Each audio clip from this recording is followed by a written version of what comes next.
জীবনে ভালো সময় আসার পূর্বে এই 10 সংকেত দেন স্বয়ং ঈশ্বর। ভগবান শ্রীকৃষ্ণ কলিযুগ নিয়ে ভবিষ্যৎবাণী করতে গিয়ে ভগবানের দেওয়া সংকেতের কথা ভগবত গীতায় উল্লেখ করেছিলেন।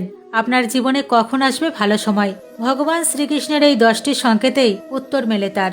এছাড়া এই সংকেতগুলি পেলে ভাববেন ঈশ্বর আপনার সঙ্গে সব সময় আছেন।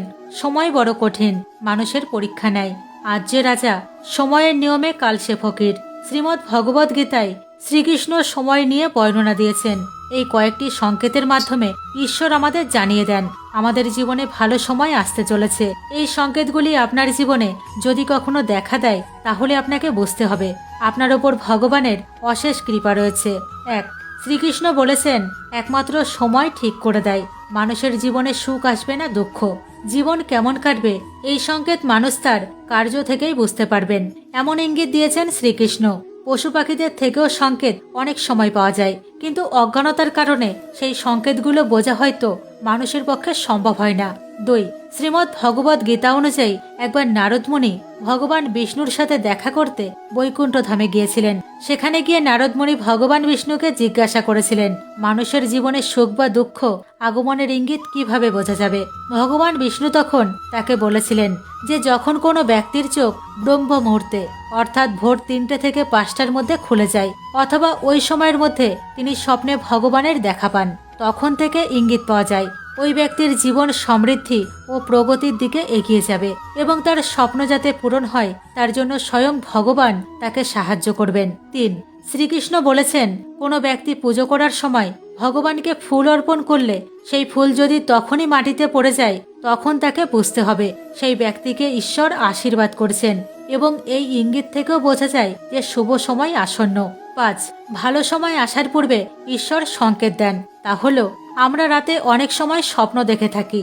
স্বপ্নে আপনি যে বিষয়টি দেখলেন আপনি যদি সম্পূর্ণ মনে রাখতে সক্ষম হন তাহলে আপনার জীবনে ভালো সময় আসতে চলেছে।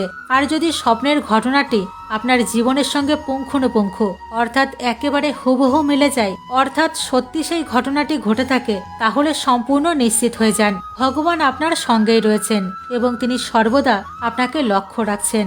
6. এরকম বিভিন্ন সময় দেখা যায় আমরা বিভিন্ন সিদ্ধান্ত গ্রহণ করে থাকি।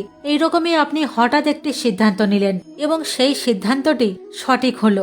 এরকম ঘটনা যদি আপনার জীবনে বারংবার ঘটে থাকে তাহলে আপনি সম্পূর্ণ নিশ্চিত হয়ে যান ঈশ্বর আপনার সঙ্গেই আছেন, আপনার প্রতি ভগবানের অগাধ কৃপা রয়েছে। 7. আপনি খুব খারাপ অবস্থার মধ্য দিয়ে যাচ্ছেন, তবু আপনি কারোর ক্ষতি চাইছেন না।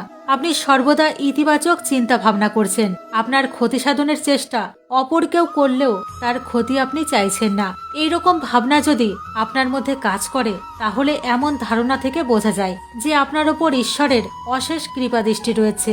আর হঠাৎ করে যদি আপনি অত্যাধিক খুশি হন কোনো কারণ ছাড়াই, যদি আপনি এইরকম খুশি অনুভব করেন, মনের মধ্যে যদি এক পরম শান্তি অনুভব করেন তাহলে আপনি নিশ্চিত হয়ে যান যে আপনার আগামী দিনগুলি সুন্দর হতে চলেছে, আপনার অসফল কাজ সফল হতে চলেছে।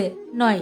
আপনি কি জানেন আপনি যখন পুজো করছেন সেই সময়ও ভগবান আপনাকে সংকেত প্রদানের মাধ্যমে জানিয়ে দেন যে তিনি আপনার সঙ্গেই আছেন নাকি নেই।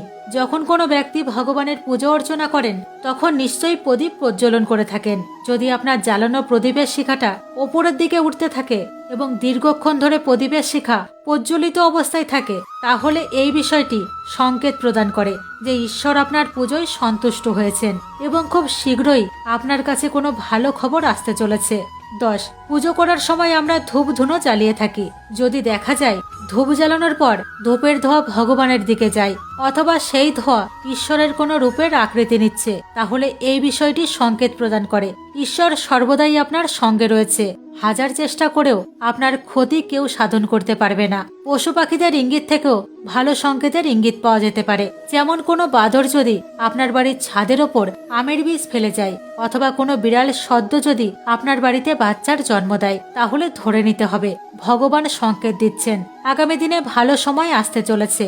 এই সংকেতগুলি যদি কেউ পান তাহলে বুঝতে হবে খারাপ সময় কেটে ভালো সময় আসন্ন। হরে কৃষ্ণ।